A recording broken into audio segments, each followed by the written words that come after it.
विद्येश्वर संहिता अध्याय 3 साधन साध्य आदि का विचार तथा श्रवण कीर्तन और मनन, इन तीनों साधनों की श्रेष्ठता का प्रतिपादन। व्यास जी कहते हैं, सूत जी का यह वचन सुनकर वे सब महर्षि बोले, आप हमें वेदांत सार स्वरूप अद्भुत शिव पुराण की कथा सुनाइए। सूत जी ने कहा, आप सब महर्षिगण रोग शोक से रहित कल्याण में भगवान शिव का स्मरण करके पुराण प्रवर शिव पुराण की जो वेद के सार तत्व से प्रकट हुआ है कथा सुनिए। शिव पुराण में भक्ति, ज्ञान और वैराग्य, इन तीनों का प्रीति पूर्वक गान किया गया है और वेदांत वेद सदस्तु का विशेष रूप से वर्णन है।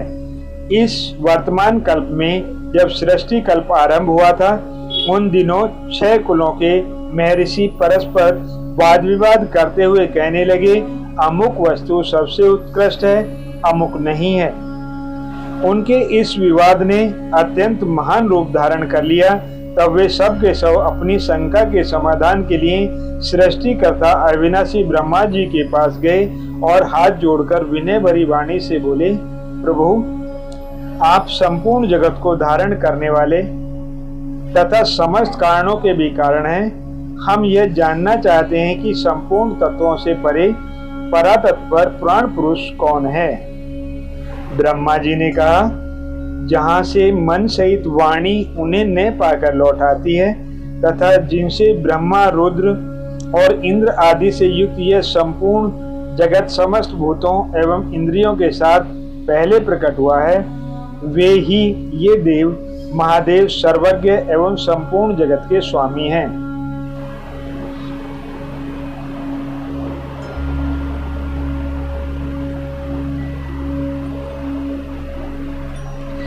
ये ही सबसे उत्कृष्ट हैं। भक्ति से ही इनका साक्षात्कार होता है, दूसरे किसी उपाय से कहीं इनका दर्शन नहीं होता।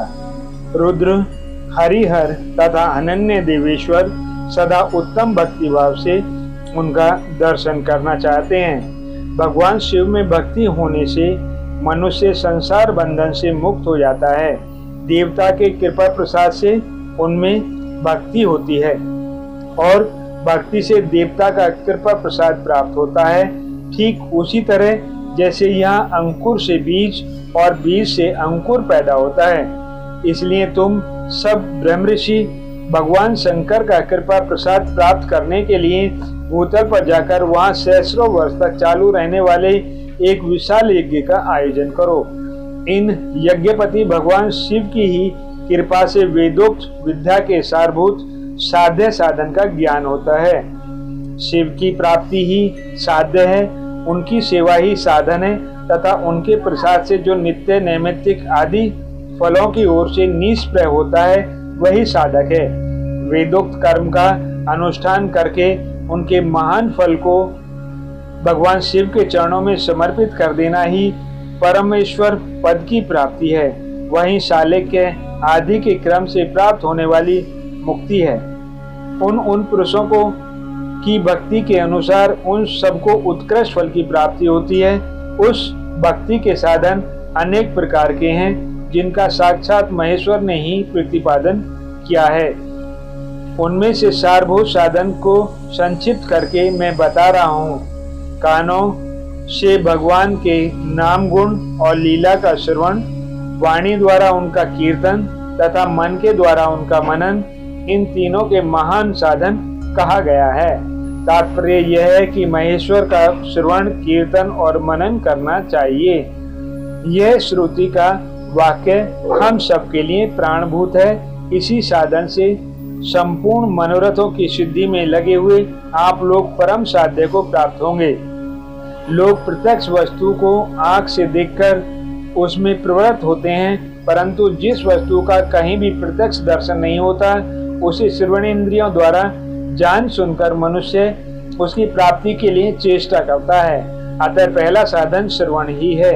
उसके द्वारा गुरु के मुख से तत्व को सुनकर श्रेष्ठ बुद्धि वाला विद्वान पुरुष अन्य साधन कीर्तन और मनन की सिद्धि करें। क्रम से मनन पर्यंत दूर हो जाओ।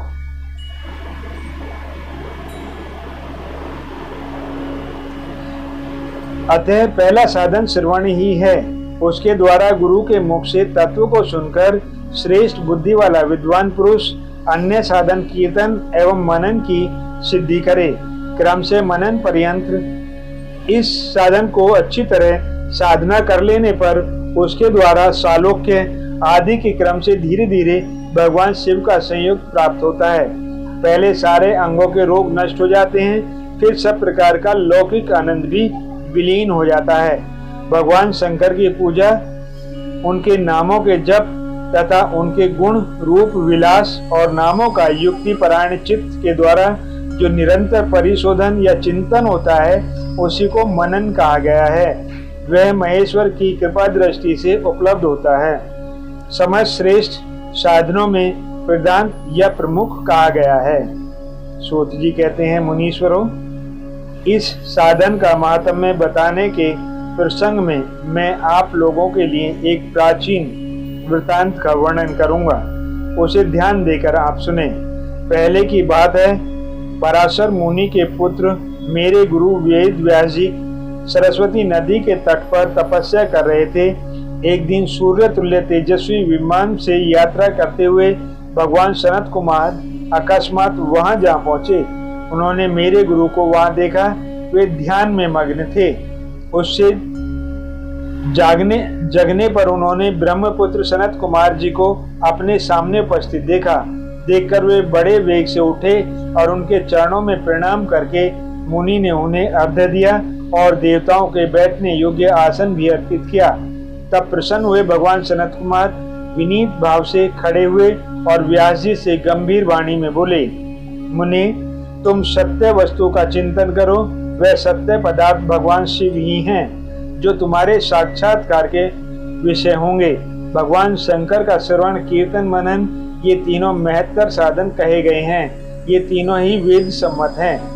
पूर्व काल में दूसरे साधनों के संभ्रम में पड़कर घूमता घामता मंत्राचल पर जा पहुंचा और वहां तपस्या करने लगा। तदंतर महेश्वर शिव की आज्ञा से भगवान नंदकेश्वर वहां आए। उनकी मुझ पर बड़ी दया थी। वे सबके साक्षी तथा शिव गणों के स्वामी भगवान नंदकेश्वर मुझे स्नेह पूर्वक मुक्ति का उत्तम साधन बताते हुए बोले, भगवान शंकर का श्रवण कीर्तन और मनन ये तीनों साधन वेद सम्मत और मुक्ति के साक्षात कारण हैं। यह बात स्वयं भगवान शिव ने मुझसे कही है। अतः ब्राह्मण, तुम श्रवण आदि तीनों साधनों को ही अनुष्ठान करो। व्यास जी के बारंबार ऐसा कहकर अनुगामियों सहित ब्रह्मपुत्र सनत कुमार परम सुंदर ब्रह्मधाम को चले गए।